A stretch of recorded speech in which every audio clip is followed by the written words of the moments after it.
সেই ফিলিস্তিনের ভাই, আমার সেই ফিলিস্তিনের বোন, যার বাবা, যার মা ইফতারির পূর্ব মুহূর্তে তার ছিন্ন ভিন্ন দেহটা দেখে অজ্ঞান হয়ে যায়।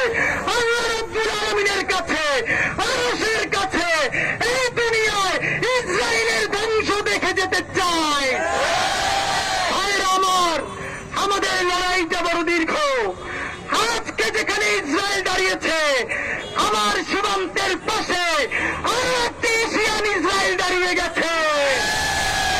আর সেই এশিয়ান ইসরায়েলের নাম দিল্লি, কোসাই, ভারত। বন্ধুরা আমার, আপনাদের মাধ্যমে জানাতে চাই, Israel issue, July issue, Awami League issue কোনটাই বিচ্ছিন্ন নয়। অতি দ্রুত আপনারা জানেন যে এই খুনি হাসিনা আওয়ামী লীগ তার ক্ষমতা থেকে সুসংহত করবার জন্য ইসরায়েল থেকে স্পাইওয়্যার কিনেছিল। অতি দ্রুত সেই স্পাইওয়্যারের হিসাব দিতে হবে। বন্ধুরা আমার, আপনাদেরকে জানাতে চাই, বাংলাদেশের পাসপোর্টে এই আওয়ামী লীগ, এই কোসাই লীগ ভারতের প্রেসক্রিপশনে অ্যাকসেপ্ট ইসরায়েল শব্দটা তুলে দিয়েছে। নতুন জুলাইয়ের বাংলায় বাংলাদেশের পাসপোর্টে ইসরায়েল ছাড়া এই দুনিয়ার সব দেশের জন্য এই পাসপোর্ট বৈধ। অতি দ্রুত অ্যাকসেপ্ট ইসরায়েল লিখতে হবে।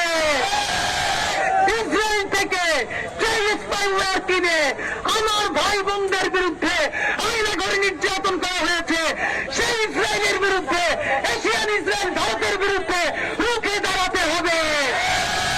আমরা এখানে অত্যন্ত ভারাক্রান্ত হৃদয়ে দাঁড়িয়েছি। মাননীয় প্রধান উপদেষ্টা, আপনি আমাদের নতুন বাংলাদেশের সিপাহসালার, সেই শ্রদ্ধা জানিয়ে বলতে চাই, যে পরাশক্তি আপনাকে এসে বলে আওয়ামী লীগ সাথে না থাকলে ইনক্লুসিভ ইলেকশন হবে না, আপনাকে তিনটা কথা বলি মাননীয় প্রধান উপদেষ্টা, আপনি তাদেরকে আল্লাহর ওয়াস্তে জিজ্ঞেস করেন।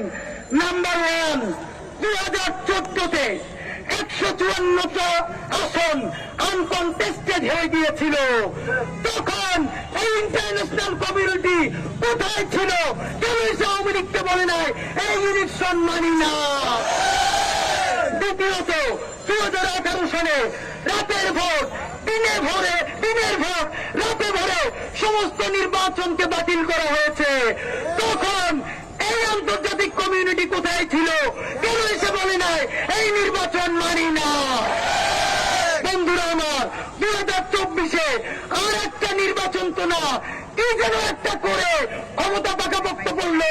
এই ইন্টারন্যাশনাল কমিউনিটি কেন এসে বলে নাই এই নির্বাচন মানি না?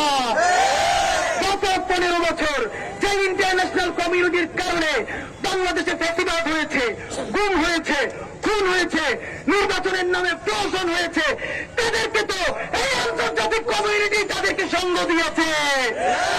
সুতরাং আপনি তাদেরকে বলেন, আওয়ামী লীগকে নিয়ে যদি ইলেকশন করতে হয়, বাংলাদেশে রক্তের যমুনা বয়ে যাবে। 2000-এর মতো শহীদ, 50,000-এর অধিক অন্ধ পঙ্গু, তাদের বাবা মা ভাই বোনের রক্তের কসম মাহে রমজানে এই ভারতদার ভাইয়েরা, আমার ভাই, আমার বোন রুদ্র সেন, রিয়াগো, আনাস, ওয়াসিম, মুগ্ধের রক্তের কসম, আমাদের গায়ে এক ফোঁটা বিন্দু রক্ত থাকতে খুনি আওয়ামী লীগকে আমরা পুনর্বাসন করতে দিব না। ভাইয়েরা, আপনারা ভাবেন গুড আওয়ামী লীগ আর ব্যাড আওয়ামী লীগ নাই। আওয়ামী লীগ মানেই কসাই, আওয়ামী লীগ মানেই গণহত্যাকারী, আওয়ামী লীগ মানেই খুনি। আপনাদেরকে একটা সমীকরণ বলে যাই, আজকে সোহেল তাজ আরো 5-7 জন গুড আওয়ামী লীগকে সামনে রেখে বলবে সেই পরিবার বাদ দিয়ে একটা ভালো আওয়ামী লীগ করতে চাই। আপনাদেরকে আমি কোন পলিটিক্যাল বিশ্লেষক না, একজন রাজপথের যোদ্ধা হিসেবে মনে করিয়ে দেই, এরপর একটা নির্বাচন হবে। সেই নির্বাচন আওয়ামী লীগ অল্প কিছু আসন পেয়ে কোনো না কোনো ভাবে বিরোধী দলে থাকবে। বিরোধী দলের থেকে যত বদমাইশি রাজনীতি আছে আওয়ামী লীগের ঠিকাই বাংলাদেশে কেউ বেশি জানে না। বিএনপি আপনারা ঠিক কোন কারণে আওয়ামী লীগের নিষিদ্ধের ব্যাপারে অবস্থান গ্রহণ করেন নাই?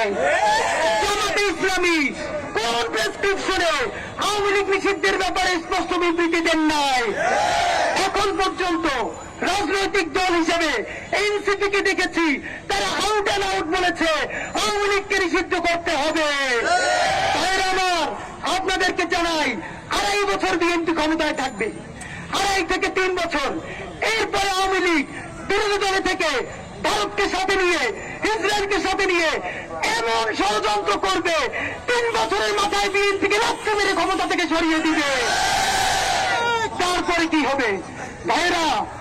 সেই আওয়ামী লীগ আর একটা 111 হোক, ভারতের প্রেসক্রিপশনে হোক, কোনো না কোনো ভাবে ক্ষমতায় এসে 2000 শহীদ তারা তো কবরে চলে গেছে, তাদের বাবা মা ভাই বোনকে কচু কাটা করবে।